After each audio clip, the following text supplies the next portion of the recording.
So I live right above the Columbia River in Southwest Washington, just above the Bonneville Dam, and I have seen and heard firsthand how much work goes into managing sea lion populations and preserving local fisheries and tributaries. As the name implies, sea lions are a species that belong in the sea, not in our rivers. A sea lion is not a small creature. For scale, please note the Toyota Corolla. A stellar sea lion is 11 feet long and 2,500 pounds. These are behemoths, and Toyota Corolla 15 feet and 3,000 pounds. And when Congress amended the Marine Mammal Protection Act to expand lethal removal authorities, it provided that eligible managers along the Columbia River could remove up to 450 California sea lions and 176 stellar sea lions during the 5-year life of the take permit. Yet we have only seen our managers come close to these we haven't even seen them come close to reaching these levels. In 2024, only 27 California and 21 stellar sea lions were removed at Bonneville Dam. As of July this year, only 26 and 11 have been removed. Ask yourself, why are these numbers so small? The arduous process of removal is a key feature. I'm concerned that the factors contributing to this severe utilization, namely the cost and the onerous back and forth of trapping the creature, identifying its threat, shaking a can of pennies at it, retrapping, and then finally darting, contribute heavily. We've done some back-of-the-envelope math to try and determine the cost to remove sea lions under the permit. From our estimates, it costs over $38,000 per removal. From the Columbia River. That's roughly $203 per salmon saved in state and taxpayer federal dollars. I was successful in including language in the FY26 Commerce, Justice, and Science Appropriations report that passed out of committee that would direct your agency to conduct a study on the most effective strategies for pinniped removal, considering factors such as animal health and cost. So my question to you, Mr. Rock, could you tell me more about what NOAA is actively doing to ensure that current pinniped removal strategies are the most effective, and if direct kill strategies are being considered? Thank you for the question. Yeah, the current permits, as you indicate, do authorize direct mortality removals, and we do think that in the Pacific Northwest for these species, that is the most effective way. We have tried over the years to employ non-lethal removals. We have moved them hundreds of miles away, and they do come back. Faster than the people taking them out. Perhaps. They do come back. They are remarkably resilient, and they do know where their food source is. It is very difficult to encourage them to leave with anything less than force. At one point, we did try to find space in zoos and aquariums, but that rapidly filled up. So there is no, in our opinion, currently a better way to address predation other than lethal removal. Yeah. Thank you for that insight. Has NOAA looked into the potential challenges to removal efficacy posed by current permit requirements, such as the requirement for the sea lion to be individually identified and observed eating fish before they can be removed? I think we have said in prior testimony, and I indicated earlier today, that is a very cumbersome provision that does not exist currently on the Columbia River, and it makes the Columbia River, because they don't have to do that, that is a more effective program. And yet, I think we're seeing that we're still not able to exercise those permits. And I would say to my fellow committee members, you know, this is local lore. This is one of the things I hear about all the time. I don't have air conditioning in my elementary schools, and to see the cost and expense gone through and the levels of ologists we have to go through to protect our reliance on salmon. It's well known, and in living memory, there are people in my family who lived because their daddies were good fishermen, and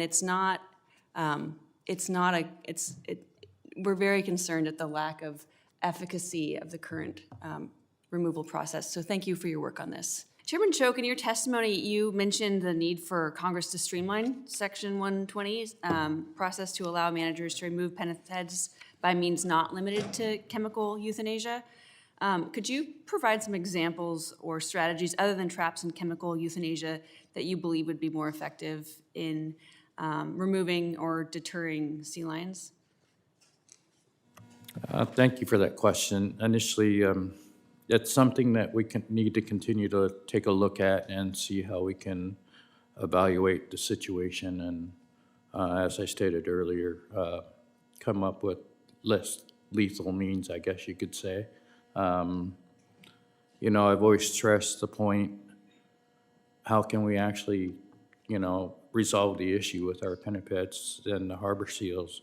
One of the things we need to take in consideration is the simple fact that, in Alaska, they do harvest such animals. So can we work together with our brothers and sisters up north to do what we've done in traditional ways and barter with our brothers and sisters up north, and and their salmon abundance up there.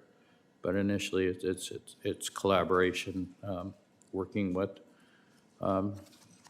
Chairman Johnstone and our state and federal partners to come up with a resolution to that. So thank you for that question. Thank you. Thank you for that response. Mr. Phillips, I'm curious to hear just some brainstorming. I've been chewing on this for a while and hearing a lot from my community about this. And I'm curious to hear what you might think about a permit auction process or a lottery, some kind of guide, some process where local fishermen and tribal members could bid on permits to assist with lethal removals. I've had so many people tell me they would pay good money. And with funds coming far short in our rural schools, another revenue source, and a broader tie to the community that this is a bigger part of our life than just eating. What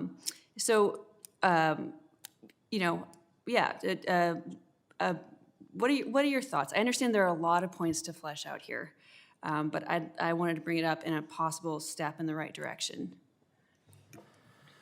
Yeah, I hadn't heard that one, but I'm sure there were folks would line up to participate in that.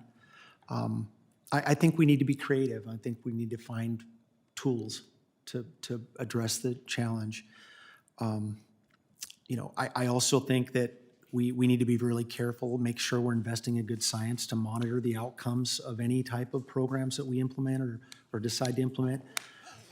And that clearly is going to be the foundation of how we move forward. But, I would certainly support being creative and coming up with unique ideas to.